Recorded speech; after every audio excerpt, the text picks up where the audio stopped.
Hi hello నమస్తే, నేను మీ Vasu. Welcome to finger tips. ఈరోజు మనం శ్రీ ఛాయా సోమేశ్వర టెంపుల్కి అయితే రావడం జరిగింది. ఈ టెంపుల్లో ఒక ప్రత్యేకత అయితే ఉంది. దీంట్లో ఉన్న శివలింగం ఏదైతే ఉందో వెనకాల ఒక నీడ అయితే కనపడుతుంది. ఈ నీడ అన్నది ఎక్కడి నుంచి వస్తుందో, ఎలా ఏర్పడుతుందో ఇప్పటికీ పెద్ద మిస్టరీగానే ఉంది. అప్పట్లో ఈ ఆర్కిటెక్చర్ని ఇలా కట్టారు అంటే చాలా ఆశ్చర్యంగా అనిపిస్తుంది. ఇది దాదాపు మన 12వ శతాబ్దంలో అయితే ఈ టెంపుల్ నిర్మించారు.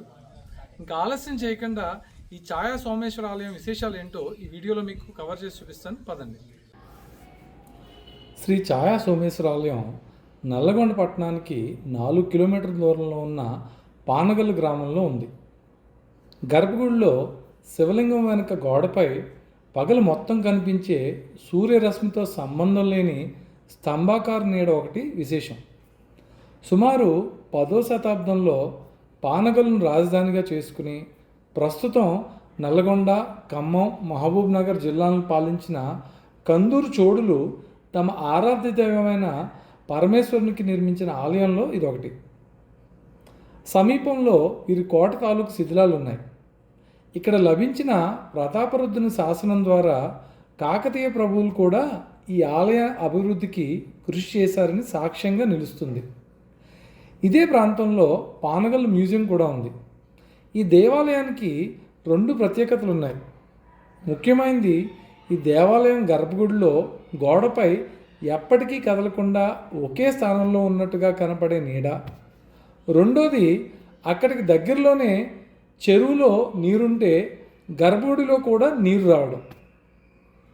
దేవాలయం గర్భగుడి గోడపై నిరంతరం పడే నీడ గర్భగుడి ముఖద్వారం ముందు 2 స్తంభాలున్నా అన్ని వేళలా ఒకే నీడ పడుతుంది. ఇది వెలుతురు ఉన్నంతసేపు కదలకుండా ఒకే స్థానంలో ఉంటుంది. ఊరికి దూరంగా ఒంటరిగా పొలాల మధ్య ఎలాంటి రాజగోపురం లేకుండా చతురాస్రాకారంలో ఉండే 3 గర్భాలయాలు గల ఈ త్రికూటాలయంలోని ఒక దాంట్లో శ్రీ దత్తాత్రేయుడు కొలువే ఉండగా మరొకటి ఖాళీగా ఉంటుంది. తూర్పు ముఖంగా లోతుగా ఉన్న 3 గర్భాలయాల్లో మూల విరాట్టు శ్రీ సోమేశ్వర స్వామి దర్శనమిస్తారు. నిరంతరం నీడతో కప్పబడి ఉన్నందున స్వామిని ఛాయా సోమేశ్వరుడు అంటారు. పూర్తిగా రాతి నిర్మాణం అయిన ఆలయంలో చాళుక్యుల శైలి కొంత కనపడుతుంది. మండపంలోని స్తంభాలకు రామాయణ, భారత, శివలీల ఘట్టాలు చెక్కారు. ద్వారపాలక విగ్రహాలు, గర్భాలయం ద్వారా పైనున్న తోరణానికి చెక్కిన సూక్ష్మరూప లతలు, పూలు, ఆలయ బయట గోడలపై ఉన్న శిల్పాలు మనోహరంగా ఉంటాయి. లింగానికి ఎదురుగా నందీశ్వరుడు లేకున్నా ద్వారానికి ఇరుపక్కల విఘ్నరాజ వినాయకుడు, నాగరాజు దర్శనమిస్తారు. ఆలయ ప్రాంగణంలో దాడులతో ధ్వంసం చేయబడిన నందులు, ఇతర శిల్పాలు కనిపించి హృదయాన్ని కలవరపరుస్తాయి. చుట్టూ ఉన్న ఈ ఆలయాలు చాలా వరకు ఖాళీగా ఉండగా ఒక్క దాంట్లో మాత్రం ఆత్మలింగ రూపంలో లింగరాజు కొలువై ఉంటాడు. చిట్ట చివరికి ఈ ఛాయా సోమేశ్వర స్వామి యొక్క మిస్టరీ అయితే వీడిందని చెప్పాలి. 10 శతాబ్దాల పైబడి ఎవ్వరికి అంతు చిక్కని రహస్యం అది. శివలింగంపై ఒక నీడ పడుతుంది. అది ఎప్పుడూ స్థిరంగానే ఉంటుంది. అది ఎక్కడి నుంచి పడుతుందో కూడా ఎవ్వరికీ తెలియదు. గర్భగుడిలోని ఈ నిగూఢాన్ని ఇప్పుడు ఛేదించింది ఒక ఫిజిక్స్ లెక్చరర్. శేషగాని మనోహర్ గౌడ్ సూర్యాపేటలోని శ్రీ వెంకటేశ్వర పీజీ కాలేజీలో పనిచేస్తున్నారు. ఎలాగైనా ఈ రహస్యాన్ని ఛేదించాలని ఒంటరిగా వెళ్ళి ఆ గుడిలో ఎన్నోసార్లు కూర్చునేవారు. అక్కడి నిర్మాణాన్ని అణువణువు పరిశీలించారు, కొలతలు తీసుకున్నారు. ఈ గుడికి దక్షిణం వైపు ప్రధాన ద్వారం ఉంటుంది. తూర్పు, పడమర, ఉత్తరం వైపు 3 గర్భగుడులు ఉంటాయి. పడమర వైపు ఉన్న గర్భగుడిలోని శివలింగం పైన నీడ పడుతుంది. మిగిలిన 2 గుళ్లలో అంతా చీకటిగా ఉంటుంది. మధ్యలో 4 స్తంభాలు ఉంటాయి. ప్రధాన ద్వారం వద్ద 3 గర్భగుడుల ముందు సిమెట్రిక్ సిస్టంలో 8 స్తంభాలు ఉంటాయి. మధ్యలో నిలబడి ఏ గర్భగుడి వైపు చూసినా వాటి నిర్మాణం ఒకేలా ఉంటుంది.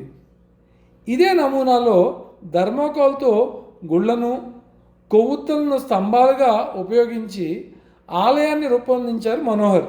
చీకటి గదిలో టార్చ్ లైట్ను సూర్యునిగా ఉపయోగిస్తూ ఎన్నో ప్రయోగాలు చేశారు. అలా ఎన్నో రాత్రులు చీకటిలో గడిపి విజయాన్ని సాధించారు. వందల ఏళ్లుగా గర్భగుడిలో దాగి ఉన్న ఈ రహస్యాన్ని వెలుగులోకి తెచ్చారని చెప్పాలి. ఈ గుడిని పరిక్షేపణ కాంతి ఆధారంగా నిర్మించారు. మనం తెలుసుకోవాలనుకున్నది 2 విషయాలు. 1, నీడ ఏ స్తంభానిది, 2, ఏ దిశ నుంచి వచ్చే కాంతి ఇది.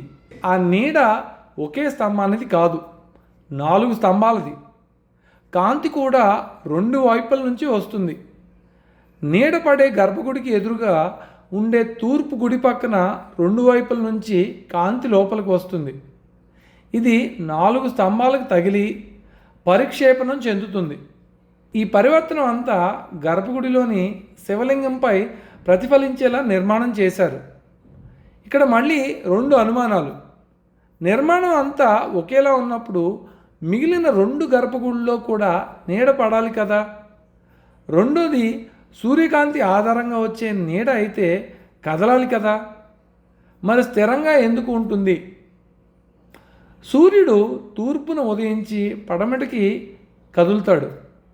దీన్ని సన్ ట్రాక్ అంటారు.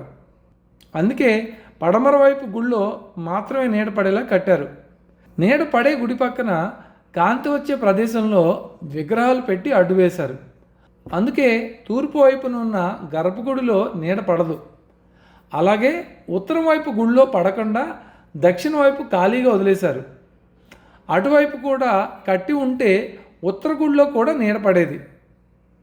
ఆ కాలంలోని భౌతిక శాస్త్రం ఆధారంగా అద్భుతమైన కట్టడాన్ని నిర్మించిన కందూరు చోళులకి హ్యాట్స్ ఆఫ్ చెప్పాలి.